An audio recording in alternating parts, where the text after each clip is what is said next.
Shocking betrayal. I came to my son's workplace hoping for family support, but his colleague grabbed me and whispered, "Don't sign anything and run." I slipped out the back door, and 5 minutes later, I had 37 missed calls. Before we continue, please subscribe to the channel and write in the comments what time it is where you are now. The front door exploded open without warning. Daniel burst through, his face chalk white, clutching crumpled papers that shook in his trembling hands. My evening teacup slipped from my fingers, shattering against the hardwood floor. "Dad, it's over. The FBI could come any minute." Documents scattered across my coffee table like autumn leaves in a hurricane. Bank statements, legal notices, numbers bleeding red across white pages. Daniel's designer suit hung wrinkled, his usually perfect hair disheveled. He looked like a man running from ghosts. "Slow down, son." I set my newspaper aside, reaching toward him. "What's happened?" $2.3 million, his voice cracked. "We owe $2.3 million. The number hit me like a physical blow. I watched my son pace my modest living room like a caged animal, his Italian leather shoes clicking against the oak floors. The warm lamplight that usually made everything feel cozy now cast harsh shadows across his gaunt features. "The charges—" Daniel pulled another paper from his jacket. His hands shook so violently the words blurred. "Wire fraud with client data, money laundering through shell companies, federal financial law violations, securities fraud, tax evasion, RICO conspiracy charges, computer fraud, and abuse." Each charge dropped like a death sentence. Daniel's voice grew quieter with every word until he was barely whispering. The old mantel clock ticked loudly in the sudden silence. "Son, you'll handle this. You always find a way out." "Handle this?" Daniel spun toward me, his eyes wild. "Dad, they have everything. Bank records, email chains, encrypted communications. They've been watching us for months." I reached for his shoulder, the same gesture I'd used when he was small and scared. Daniel knocked my hand away so hard I stumbled backward. "You should help with actions, not empty words." "I don't understand your financial schemes. I can't help with anything." "Of course you can't." Daniel's laugh was bitter, hollow. "While I was building an empire, you were reading your newspapers and drinking your tea. While I was making millions, you were living in this museum." The words stung more than any physical blow. I looked around my home, the worn leather armchair where I'd read bedtime stories, the family photos on the mantelpiece showing happier times, the curtains my late wife had sewn 30 years ago. Everything Daniel now saw as failure. "When I was young, you taught me about honesty, integrity, doing the right thing." Daniel's voice turned cruel. "But honesty doesn't pay rent. Integrity doesn't buy respect. And doing the right thing gets you a government pension and a house that's falling apart." "Daniel, please." "No!" He swept the remaining papers off the table. I needed a father who understood business, who could help me navigate this world. Instead, I got lectures about character, while my competitors got trust funds and connections. The smell of my cooling coffee filled the air between us.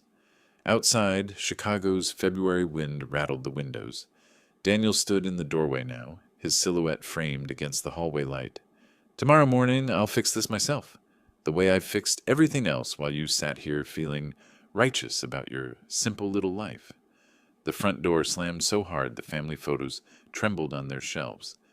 Through the window, I watched Daniel's BMW speed away, its red taillights disappearing into the winter darkness. The scattered documents lay at my feet like evidence of some terrible crime. I sank back into my armchair, surrounded by the wreckage of whatever my son had become. The car engine's sound faded into Chicago's nighttime hum. I bent slowly, my joints protesting, gathering the scattered papers with shaking hands. Bank statements, legal documents, numbers that made no sense to my engineer's mind. The torn edges felt sharp against my calloused fingers. In the kitchen, I made coffee more from habit than desire. The familiar routine, measuring grounds, adding water, pressing the button, helped steady my hands, but my mind kept replaying Daniel's face, that wild desperation I'd never seen before. When did he become so cruel, that boy who dreamed of changing the world? The coffee percolated while I carried a photo album to my study. Dust motes danced in the lamplight as I opened to 2015. There was Daniel at 32, bright-eyed and confident, standing beside his first office door. The Data Secure Solutions sign looked enormous compared to the tiny rented space behind it. "We're going to revolutionize financial data security, Dad," his voice echoed from memory. "Companies lose billions every year to cyber theft. We'll be their guardians." I remembered the smell of new carpet, the sound of boxes being unpacked.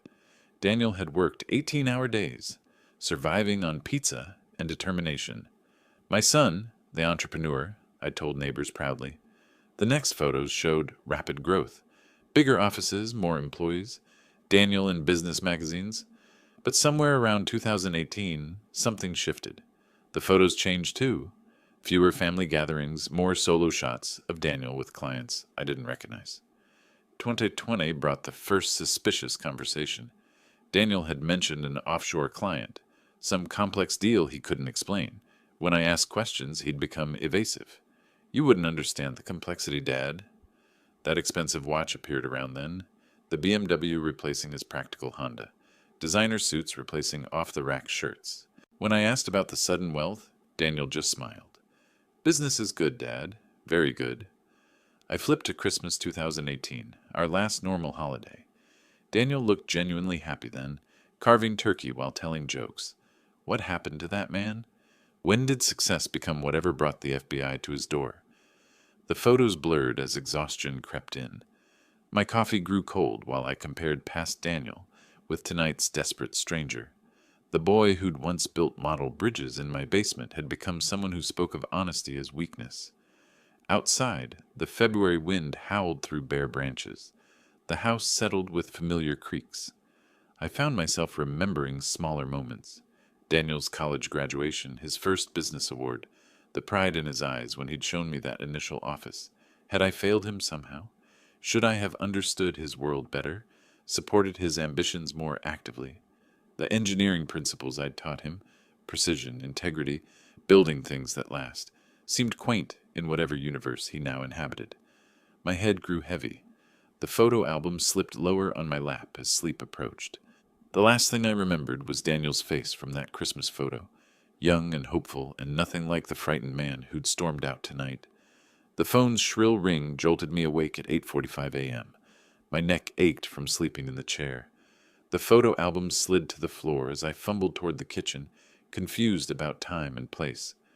"Dad, come to the office right now!"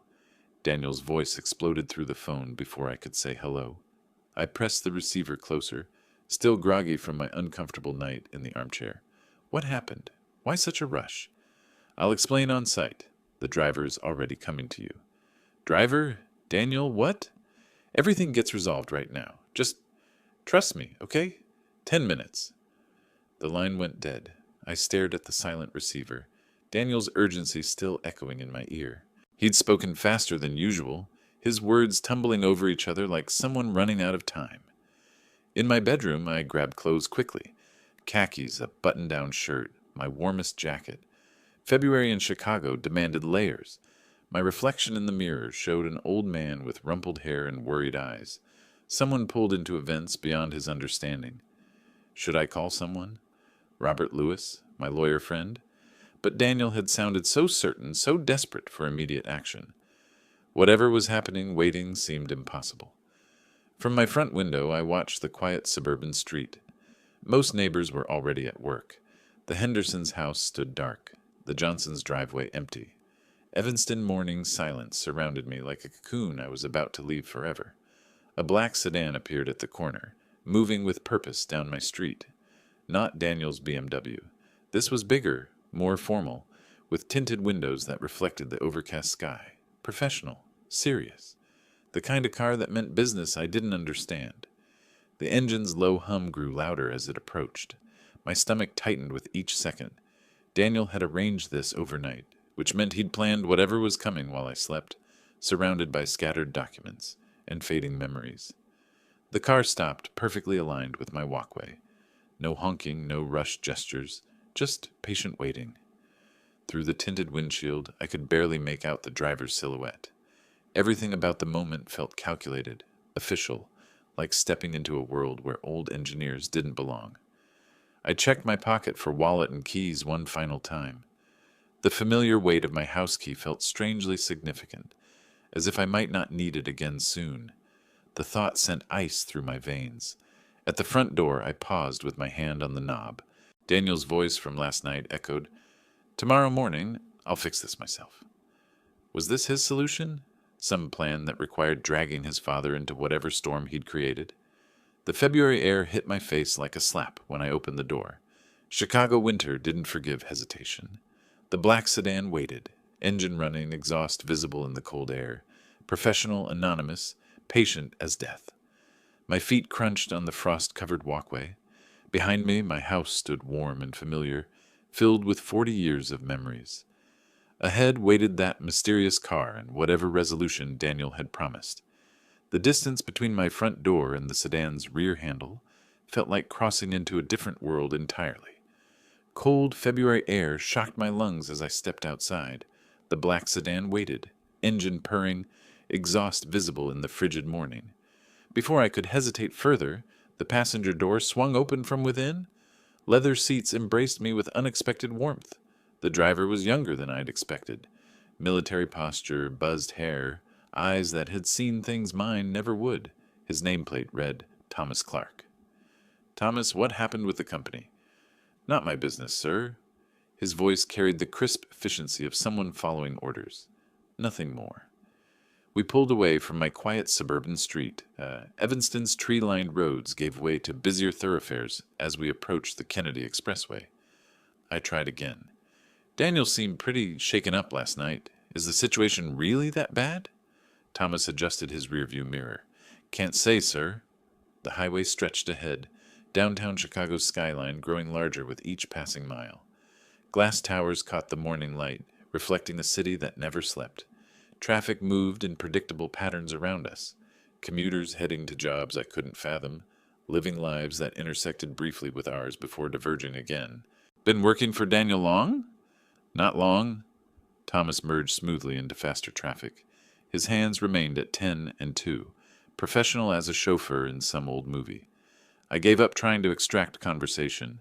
Through tinted windows, I watched Chicago transform from residential neighborhoods to commercial districts. The radio played softly, news reports about weather, traffic, politics that seemed distant from whatever crisis had gripped my son. My watch read 9:15 when downtown's canyon of buildings swallowed us whole. Pedestrians moved with purpose along sidewalks, bundled against the cold but determined. Steam rose from manholes like urban geysers. Everything felt more urgent here, more alive than my quiet Evanston street. The sedan turned onto LaSalle Street, pulling alongside a 40-story glass tower that stretched toward the gray February sky. Corporate plaza fountains sat frozen, their sculptural ice formations catching light like crystal. Business professionals streamed past in expensive coats, talking into phones or checking tablets. "This is it." Thomas parked smoothly in a space that seemed reserved specifically for us. Inside the lobby, marble floors gleamed under high ceilings. A security desk dominated the center, manned by guards who looked more like former police than building staff. Corporate artwork lined the walls, abstract pieces that probably cost more than my annual pension. "Mr. Snyder is expecting you in office 2347. The guard handed me a visitor badge without checking identification. He knew who I was. The elevator climbed through floors of corporate America. Through glass walls, I glimpsed conference rooms, cubicle farms, offices with panoramic city views. Everything spoke of success, of money moving in ways I'd never understood during my engineering career. 23rd floor. The doors opened onto gray carpet and fluorescent lighting. Data Secure Solutions logos marked glass-walled offices where people typed at computers, spoke into headsets, moved with the controlled energy of a successful business. Office 2347 sat at the corridor's end. Through the glass wall, I could see Daniel's silhouette and another man standing near floor-to-ceiling windows. Their voices carried through the door, urgent, discussing something that made Daniel gesture emphatically. My hand found the door handle. Whatever crisis had brought me here, whatever solution Daniel needed, I was ready to help my son however I could. The door swung open to reveal Daniel, mid-sentence, gesturing toward documents spread across a conference table. He spun toward me, his face lighting up with relief, so genuine I felt my own tension ease. "Dad, you're going to save our company." Daniel rushed forward, embracing me with the enthusiasm of a child, showing off a perfect report card. His arms felt strong around my shoulders, his cologne expensive and familiar. The desperate man from last night had been replaced by someone confident, almost jubilant. "Finally going to explain what's happening? We'll solve everything right now." Daniel led me toward the conference table, where documents waited in neat piles. "Just sign these papers. It's transferring shares to your name for tax benefits." The office screamed success. Mahogany desk, leather chairs, awards covering one wall like trophies. Through floor-to-ceiling windows, Chicago spread below us in all directions. Framed articles showed Daniel in business magazines, shaking hands with politicians, accepting awards. "Dad, meet Mark Richardson, my business partner."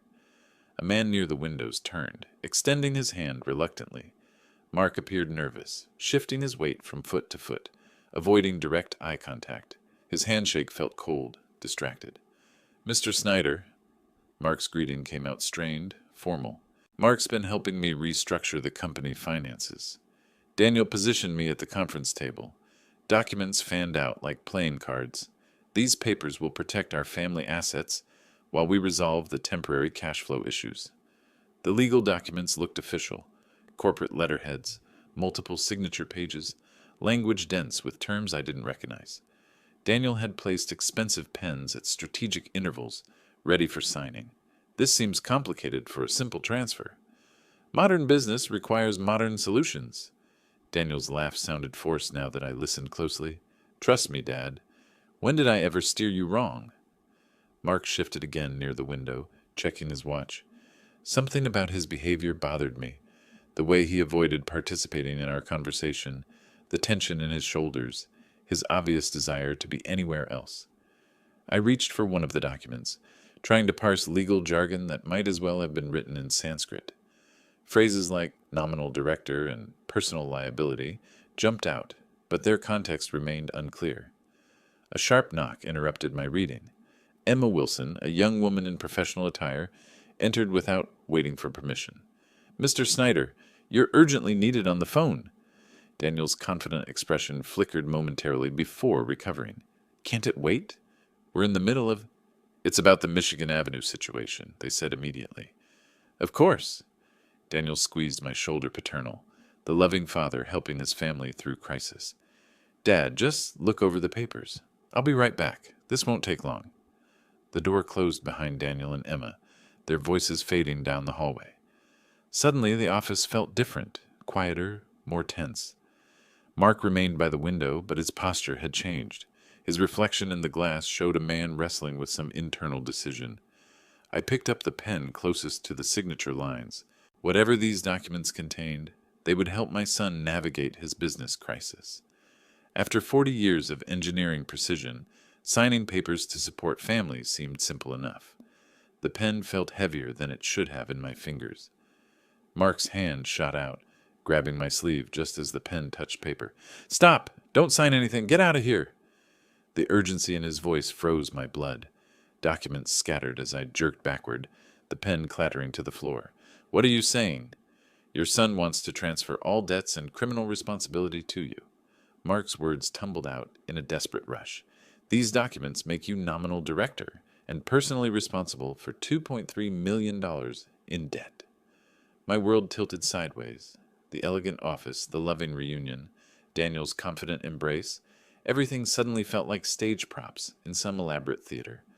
"That's impossible. He's my son. Right now, FBI is searching another company office. You have maybe 5 minutes to disappear." Mark pointed at the documents with shaking fingers. "Look at page 3.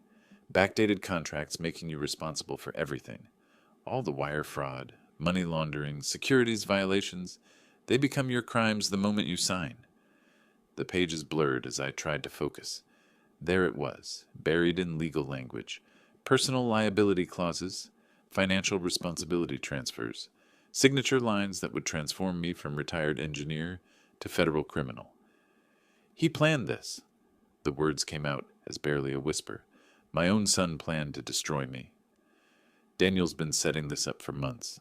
The company crisis, the desperate phone call, bringing you here, all of it choreographed? Mark glanced toward the door nervously. He could come back any second. My hand shook as I pulled out my smartphone, photographing page after page. The camera captured corporate letterheads, backdated signatures, clauses that would have made me liable for crimes I'd never heard of until yesterday. Why are you helping me?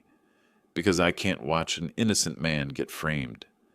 Mark moved toward the door, listening for footsteps, even if it cost me everything. What happens when Daniel realizes? We worry about that later. Right now, you need to disappear before FBI locks down this building.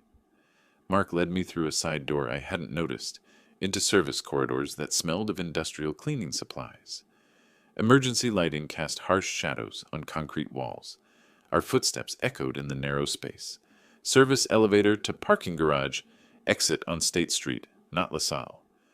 23 floors of service stairs stretched below us. My legs, already weak with shock, protested each step. Metal railings felt cold under my grip. Mark stayed close, occasionally checking his phone for messages. Daniel will know you helped me.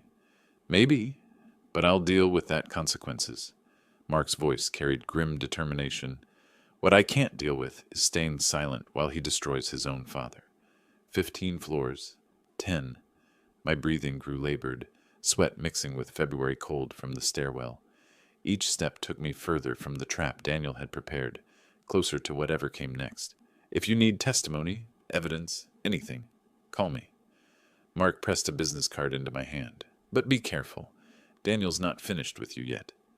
5 floors. 3. The parking garage level appeared through a door marked emergency exit only. Mark hesitated at the threshold. I have to go back. If Daniel suspects... Thank you. The words felt inadequate for what he'd risked. I won't forget this. Just stay alive, Mr. Snyder. That's thanks enough. State Street's cold air hit my face like freedom itself. Pedestrians moved around me, oblivious to the trap I'd just escaped. Behind me, the glass tower stretched toward gray sky, holding secrets that could have destroyed everything I'd built in 68 years of honest living. My phone buzzed. 37 missed calls from Daniel. He knew I'd escaped. State Street's cold air burned my lungs as I stumbled away from the building, legs still shaking from 23 floors of concrete stairs. Behind me, the glass tower stretched toward gray February sky, holding secrets that had almost destroyed me. My phone buzzed. Daniel. First missed call. Mr. Snyder! I spun around to see Mark emerging from the same exit, breathing hard, sweat visible despite the cold. He glanced nervously at the building behind us, then grabbed my elbow. Take these stairs to the basement. There's an exit to State Street. What about you? I need to go back so he won't suspect. Mark's military bearing couldn't hide his fear. Daniel will realize you're gone in minutes, maybe less. My phone vibrated again. Call number 2. How long has this been planned? The question came out broken, defeated. Months, maybe longer. Mark checked his watch, then the building entrance. Those documents were prepared specifically for you. Backdated signatures, financial transfers, everything designed to make you look like the mastermind. The weight of betrayal pressed against my chest like a physical force. While I'd been worrying about my son's business troubles, he'd been constructing an elaborate trap designed to destroy me. Get to a lawyer. You have the evidence. Mark pressed a business card into my trembling hand. His personal cell number was written on the back in blue ink. Will you be safe? Safer than you right now. His laugh held no humor. Daniel's desperate. He'll try everything. Guilt, threats, manipulation. Don't answer his calls. Phone call 3, 4.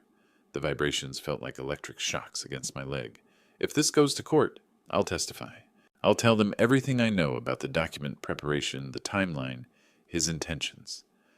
Mark's voice carried the weight of a man who'd made an irreversible decision. 10 years building this partnership, and I'm throwing it away for someone I barely know. Why? Because my daughter is 7 years old, and someday I want to look her in the eye and know I did the right thing when it mattered. Downtown Chicago flowed around us, business suits hurrying past, taxi horns, the urban symphony of a city that never paused for individual tragedies. We were just 2 men having a conversation on a sidewalk, invisible among millions. Call 5, 6, 7. He's panicking. Mark nodded toward my vibrating phone. That's good. Panic makes people make mistakes. What kind of mistakes? The kind that help prosecutors build cases. Mark extended his hand for a final handshake. Remember, you escaped because you had help from someone inside his own company. That means something to judges and juries. I watched Mark disappear back into the building through a different entrance, probably explaining his absence with some fabricated errand. The glass doors swallowed him like a mouth closing, leaving me alone on State Street with a phone that wouldn't stop buzzing. Call 8, 9, 10. The crowd carried me along their predetermined paths. People with jobs to reach, meetings to attend, lives that made sense.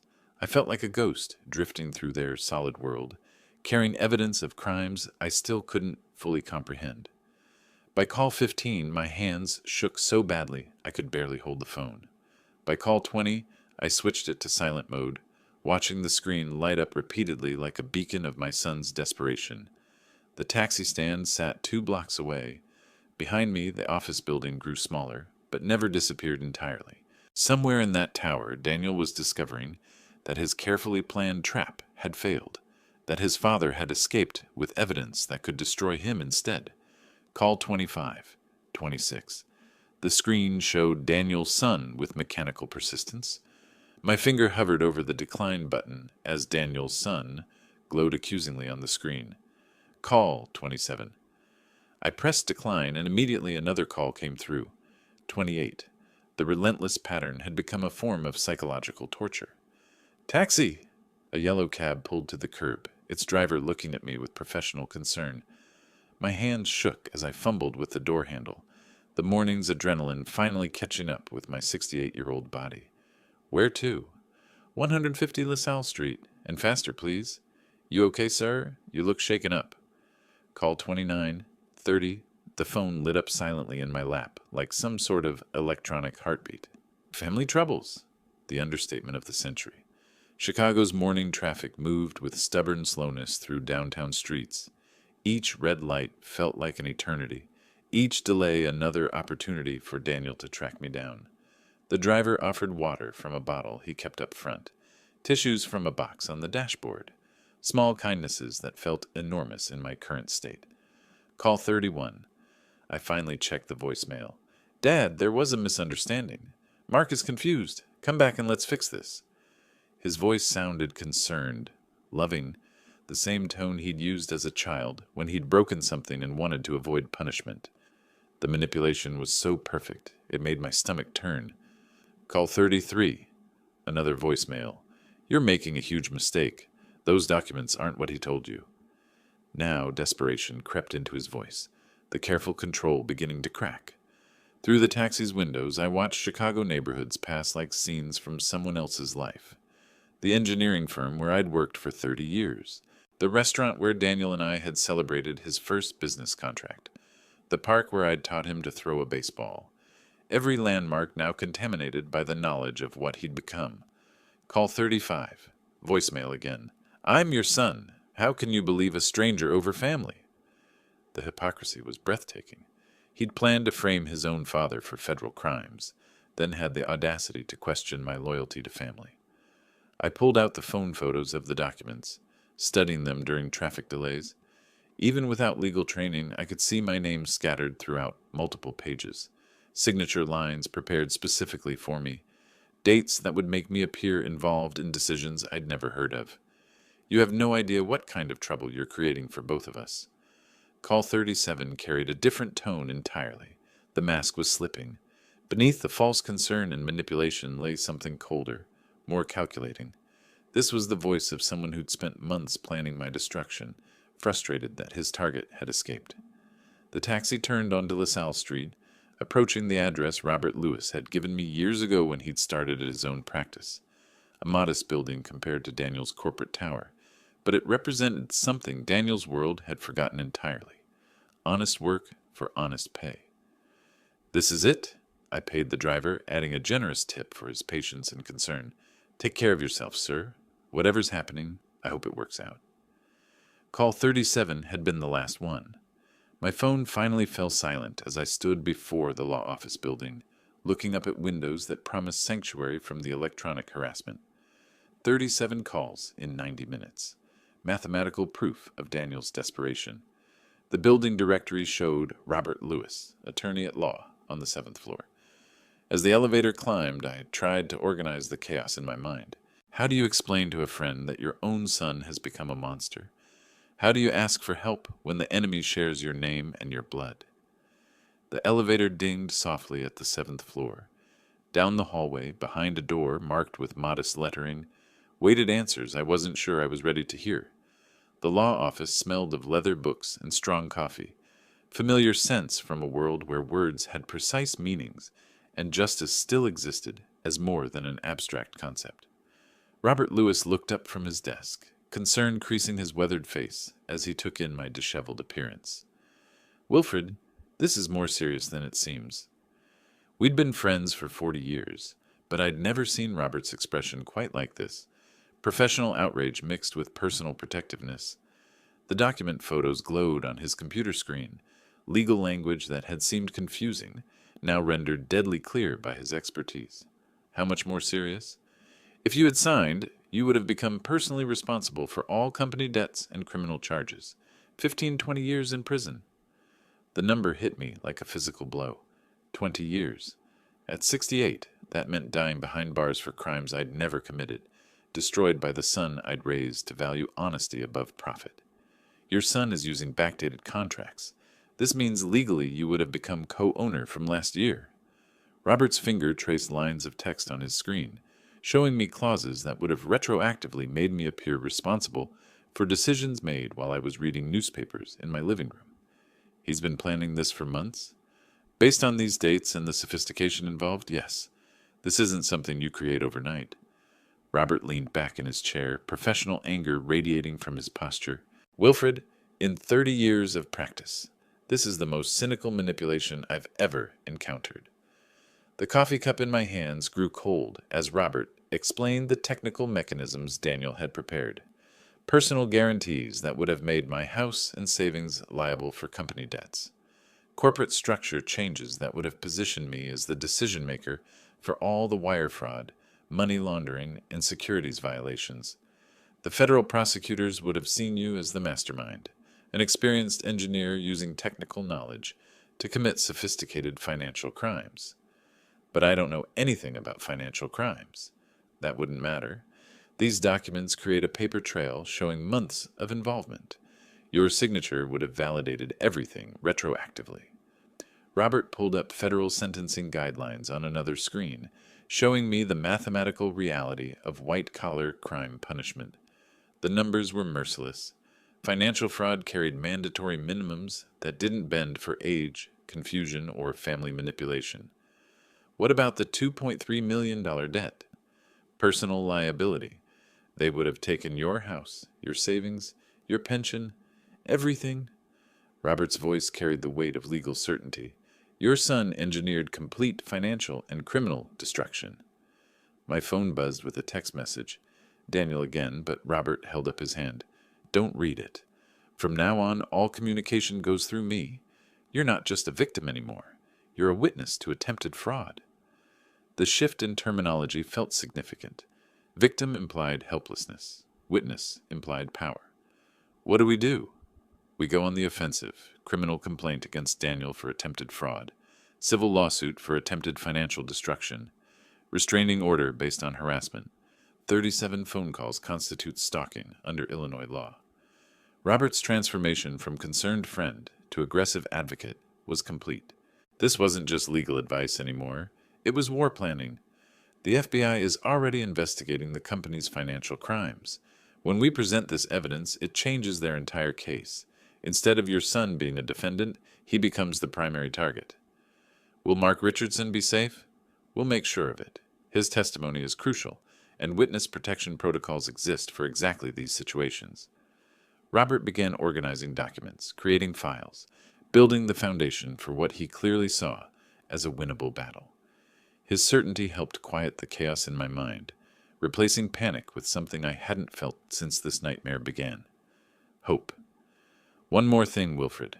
When this goes to court, and it will go to court, juries hate family betrayal more than almost any other crime. What your son attempted doesn't just violate federal law, it violates every basic human decency. I stood to leave, feeling steadier than I had since yesterday evening. The documents that had almost destroyed me were now weapons in my own defense. The son who'd planned my ruin had instead provided evidence of his own crimes. The elevator doors opened as I reached for the call button, but my phone rang before I could step inside. Not Daniel this time, an unknown number I didn't recognize. My finger hovered over the screen, uncertain whether this was salvation or a new form of danger. The taxi pulled into my driveway at 6:20 p.m., and my heart sank. Daniel's BMW sat there like a predator, waiting for prey, chrome bumper reflecting the streetlights that had just flickered on. He'd been waiting, planning this ambush while I met with Robert, while I learned the full scope of his betrayal. "Keep the meter running," I told the driver, then reconsidered. This needed to end tonight. Daniel emerged from his car as I paid the fare, moving toward me with false urgency. 3 cigarette butts lay crushed near his feet. Unusual for him, a sign of how badly his world was unraveling. "Dad, finally! I've been calling all day." His appearance shocked me. Wrinkled shirt, unshaven face, dark circles under eyes that had once sparkled with ambition. The successful businessman from this morning had been replaced by someone desperate and dangerous. "Where have you been? Why won't you answer my calls?" "I know about your plan, Daniel." The words stopped him mid-stride. His false concern flickered like a broken neon sign, replaced by something calculating and cold.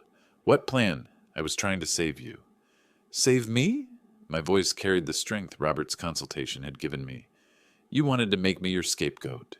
That's not. Mark doesn't understand business. He's lying to you." Daniel's panic leaked through his attempted control. "I'm your son. How can you believe strangers over me?" Neighbors' curtains twitched in nearby windows. The Henderson family across the street pretended to check their mailbox while obviously listening. Our family destruction was becoming suburban entertainment. 15 to 20 years in prison, Daniel. That's what you planned for me. His face went white.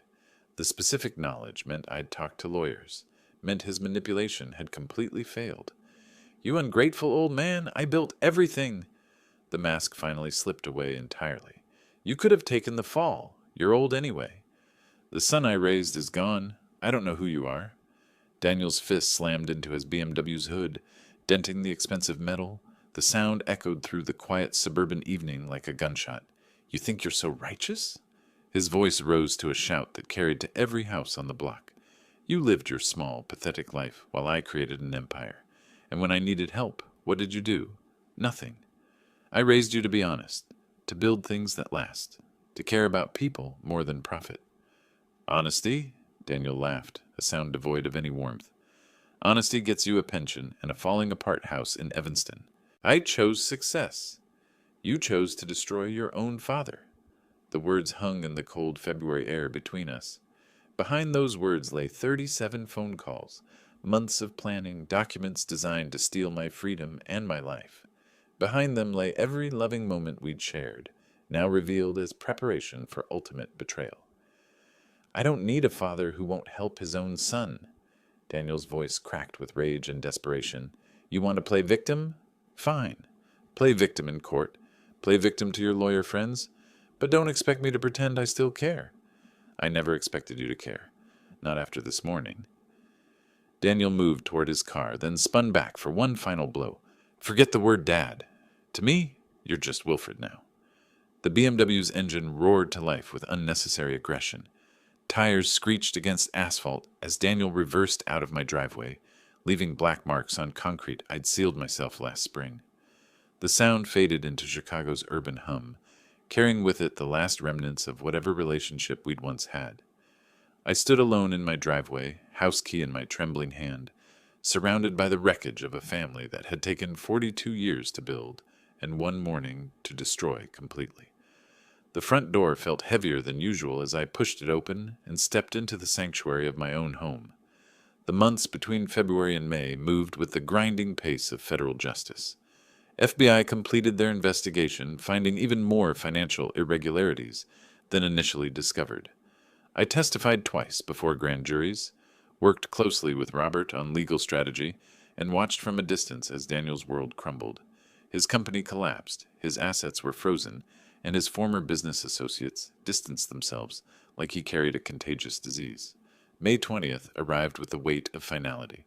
Federal Courthouse, Northern District of Illinois, stood like a monument to justice in downtown Chicago. Marble columns reached toward morning sky, American flag hanging motionless in the still air. Media vans lined the street. Our story had captured public attention as the ultimate family betrayal. Local executive tried to frame own father, the headlines wrote themselves. Inside courtroom 2347, the same number as Daniel's office, a coincidence that felt like cosmic irony, I took my seat in the gallery. Daniel sat at the defendant's table in orange jumpsuit and shackles, the successful businessman completely erased. His expensive suit had been replaced by prison uniform, his confident posture broken by months in federal custody. All rise for the Honorable Judge Patricia Morrison. Mark Richardson took the witness stand first, his voice shaking with emotion but steady in purpose. I could not allow an innocent person to suffer. He looked directly at Daniel as he spoke. The defendant spent months preparing documents that would have transferred all criminal liability to his elderly father. Cross-examination tried to portray Mark as a disgruntled employee seeking revenge, but the technical evidence was overwhelming. My phone photos appeared on courtroom screens, document after document showing backdated signatures, personal liability transfers, corporate structure manipulation designed to frame me for crimes I'd never heard of. When my turn came to testify, I walked to the witness stand on unsteady legs. 68 years old, facing a courtroom full of strangers, describing how my own son had tried to destroy me. He didn't just try to steal my money, I told the judge. He tried to steal my freedom. He tried to steal my final years and give them to the federal prison system. Daniel never looked at me during my testimony. He stared at the table, shoulders hunched, a broken man who'd gambled everything on manipulation and lost. The prosecutor's closing argument was devastating. The defendant attempted to frame his own father for financial crimes, engineered months of preparation, and showed complete disregard for family bonds that should be sacred. Defense attorney's plea for leniency fell flat. How do you defend the indefensible? Daniel Snyder, you are found guilty on all 7 counts of the indictment. Judge Morrison's voice carried the weight of federal authority. Wire fraud, money laundering, conspiracy, securities violations, each count another year of Daniel's life measured in concrete and steel. The betrayal of family trust makes this crime particularly heinous. The court sentences you to 12 years in federal prison, plus $5 million in fines and restitution. Daniel's shoulders shook, his head fell into shackled hands. Reality had finally penetrated his narcissistic delusion. 12 years. At 42, he'd emerge at 54, middle-aged and broken. No parole in federal system. He'd serve every day that justice demanded. Outside the courthouse, reporters shouted questions I didn't answer. Robert guided me to his car through a crowd of cameras and microphones, protecting me from public spectacle the way he'd protected me from legal destruction. How do you feel about your son's sentence? I couldn't explain that justice and grief occupied the same space in my heart. The man who'd tried to destroy me was also the boy I'd taught to ride a bicycle. The criminal deserved every year of his sentence. The father in me still mourned the son who'd died long before this trial began. As we drove away from downtown Chicago toward Evanston, I looked back at the federal courthouse one final time, then faced forward toward whatever came next. The months after the trial were a blur of practical decisions. I put the Evanston house on the market in June. Too many painful memories in every room. By July, I'd found a small lakeside cottage in Madison, Wisconsin, far enough from Chicago to feel like a new world, close enough for Robert to visit. The moving trucks came on a sweltering August morning, carrying 40 years of accumulated life toward an uncertain future. Now, 15 days later, I stood on my new deck, watching sunrise paint Lake Mendota in shades of gold and amber. Morning, Max. The rescue dog looked up from his favorite spot near my feet, tail wagging with the enthusiasm of someone who'd also been given a second chance. We'd found each other at the Madison Animal Shelter 3 days after I'd arrived, 2 survivors learning to trust again.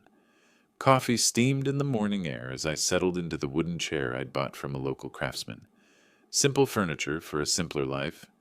The cottage was modest, 2 bedrooms, small kitchen, living room with fieldstone fireplace, but every inch felt like freedom. Madison mornings were quiet in ways Chicago never was. No traffic symphonies, no urban urgency, just lake water lapping against the shore, birds announcing another day, peaceful silence that let me think clearly for the first time in months. Mr. Snyder? Mail delivery. The postal carrier, a cheerful woman named Betty, handed me an envelope with familiar handwriting. Mark Richardson's letter carried news that made me smile for the first time in days. His job search had succeeded, a small consulting firm in Minneapolis that valued integrity over connections. Some betrayals teach us who our real friends are, he wrote. You saved my conscience as much as I helped save you. The lake stretched toward the horizon, dotted with fishing boats, taking advantage of perfect August weather. Somewhere across those waters, people were living ordinary lives, problems measured in mortgage payments and work deadlines, rather than federal indictments and family destruction. Welcome to our little community. Mrs. Henderson from next door approached with a covered casserole, the universal small-town greeting for newcomers. Thank you. It's so quiet after Chicago. That's why we love it here. Peace and quiet, friendly neighbors, simple living. She looked toward Max, who'd approached for inspection. Rescue dog? We rescued each other. 3 months of cottage life had established routines that felt like healing. Morning walks with Max along the shoreline, afternoon projects, fixing loose shutters, planting a small garden that would bloom next spring, evening reading in the chair by the fireplace, books chosen for pleasure rather than escape from trauma. The hardware store owner, Jim Patterson, had become an unofficial advisor for cottage maintenance. City fellow learning country living, he'd joke, but his advice was generous and his company welcome. Garden's looking good, he'd said yesterday. Tomatoes should be ready by Labor Day. Simple conversations about simple things. No one here knew about Chicago, about trials, about sons who become strangers. I was just Wilfred, the retired engineer who'd moved to the lake for peace and quiet. Sometimes I wondered about Daniel. 12 years stretched ahead of him like an unchangeable sentence. Federal prison somewhere, learning to live within walls and schedules imposed by others. Did he think about our last conversation? Did he remember being 7 years old, proud of the birdhouse we'd built together? Probably not. Narcissists don't waste time on regret. Justice had prevailed. Mark had found new work with honest people. I discovered that starting over at 68 was possible, even liberating. The money from the house sale provided modest security. Robert visited monthly, bringing legal updates and old friendship. Max stretched in the morning sun, then padded toward the cottage for breakfast. Simple needs, easily satisfied. We'd both learned that love didn't require blood relations. Sometimes chosen family proved more reliable than genetic accidents. Standing to follow him inside, I looked across Lake Mendota toward the future. At 68, I discovered I was stronger than I knew. Sometimes the greatest gift of betrayal is learning who you really are when everything else falls away. Behind me, the sunrise painted the cottage in warm light. Ahead, whatever came next waited with the patience of lake water against the shore. If you like this story, please like this video, subscribe to the channel, and share your impressions of this story in the comments. To listen to the next story, click on the box on the left. Thank you for watching.